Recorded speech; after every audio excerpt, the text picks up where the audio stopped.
Assalamualaikum warahmatullahi wabarakatuh. Oke guys, tidak bosan-bosan bertemu lagi bersama saya Wahdani dari kelas manajemen 22B Universitas Teknokrat Indonesia. Kali ini kita akan belajar kembali tentang mata kuliah statistika. Sekarang kita akan belajar tentang apa itu uji homogenitas. Pengertian uji homogenitas.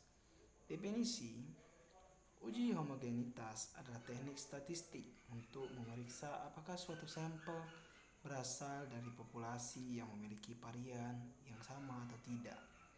Sedangkan untuk contohnya adalah aplikasi uji homogenitas adalah pada analisis variansi, regresi linear, uji T dan C kuadrat.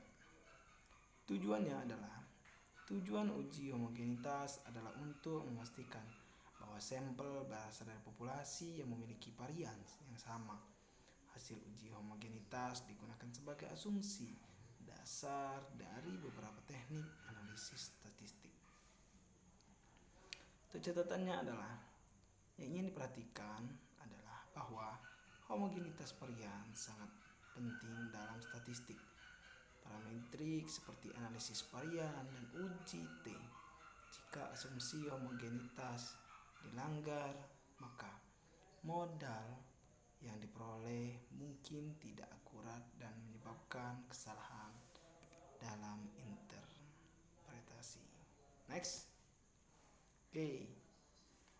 Ini adalah untuk tujuan uji homogenitas, memastikan asumsi dasar.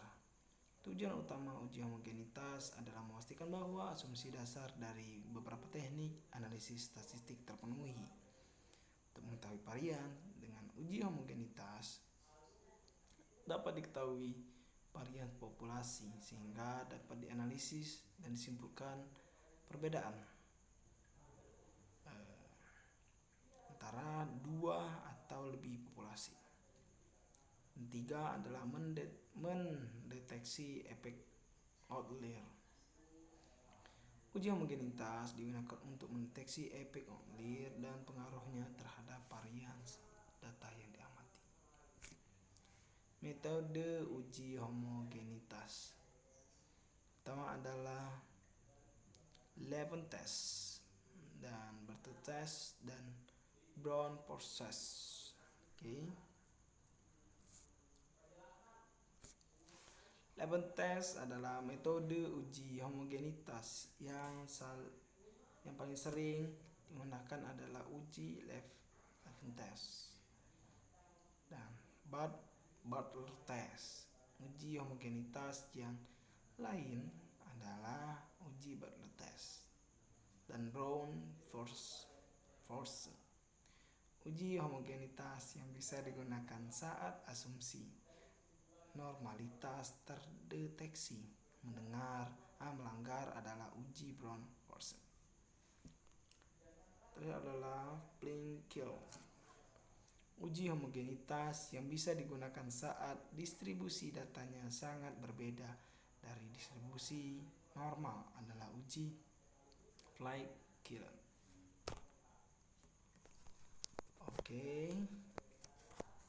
Next ya.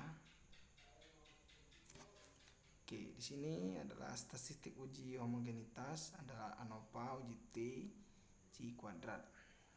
Oke, kita perbesar sedikit agar kelihatan.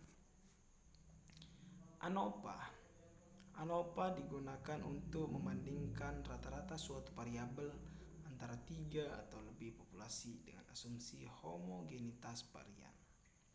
Sedangkan uji T digunakan untuk membandingkan pengukuran yang diambil dari dua sampel yang berbeda. Dalam penguji T ini sangat penting untuk memperhatikan apakah kedua populasi berasal dari populasi yang memiliki varians yang sama atau tidak. Yang ketiga adalah C kuadrat. C kuadrat digunakan untuk menguji apakah dua populasi yang diukur dengan variabel diskrit berdistribusi sama atau tidak. Next.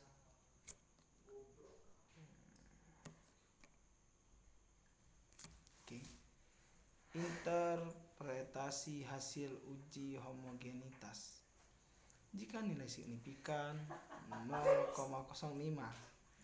kesimpulan adalah terdapat homogenitas varians pada sampel yang diuji. Jika nilai signifikan adalah kebalikannya, kesimpulan adalah tidak terdapat homogenitas varian pada sampel yang diuji. Contoh aplikasi homogenitas. Analisis variansi. Uji homogenitas digunakan untuk memastikan homogenitas antar kelompok pada analisis variansi. Sedangkan uji homogenitas digunakan untuk memastikan homogenitas variansi sebelum melakukan uji T. C kuadrat. Pada uji C kuadrat untuk independensi, uji homogenitas bertujuan untuk mengetahui homogenitas varian antar kelompok. Kesimpulannya adalah kesimpulan dan rekomendasi. Kesimpulannya adalah uji homogenitas adalah teknik statistik yang digunakan untuk memeriksa apakah suatu sampel berasal dari populasi yang memiliki varians yang sama atau tidak. Dan untuk rekomendasi, data yang akan dianalisis harus diperiksa terlebih dahulu apakah memiliki homogenitas varians atau tidak untuk memastikan hasil statistik yang diperoleh akurat dalam pengambilan kesimpulan tersebut. Oke teman-teman, saya rasa sudah cukup jelas untuk materi kita kali ini. Mungkin itu saja yang dapat saya sampaikan pada pertemuan kita kali ini. Apabila teman-teman kurang paham dari materi tersebut, teman-teman bisa komen di channel saya ini, di YouTube saya ini tentunya, karena kita akan membahas materi-materi statistika selanjutnya. Jadi apabila teman-teman kurang paham, silahkan teman komen, karena apabila nanti komennya banyak, saya akan membahas tentang materi-materi yang teman-teman tanyakan, teman-teman yang kurang paham. Sekali lagi, apabila teman-teman suka dengan video ini, silahkan like, komen, dan share. Jangan lupa subscribe, karena apabila teman-teman share, komen, dan subscribe, maka saya akan selalu tambah semangat untuk mengupload video-video pembelajaran yang akan sangat berguna untuk kita ke depannya. Saya akhiri, terima kasih. Wassalamualaikum warahmatullahi wabarakatuh.